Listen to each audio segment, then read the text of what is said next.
হারাম রিলেশনের পাপ সমুদ্রে ডুবে থাকা এমন ভাই বোনদের বলছি, তোমরা কি পারবে আমার কথাগুলো অস্বীকার করতে?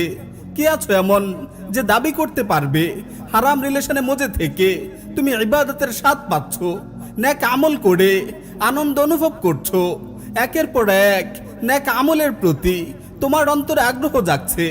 এটা অসম্ভব। আল্লাহর নাফরমানিতে ডুবে থেকে কখনো একাগ্র চিত্তে তার ইবাদত করা সম্ভব নয়। নেক আমলের স্বাদ পেতে হলে আগে তোমাকে অবশ্যই গুনাহ ছাড়তে হবে, হারাম রিলেশন থেকে বেঁচে থাকতে হবে।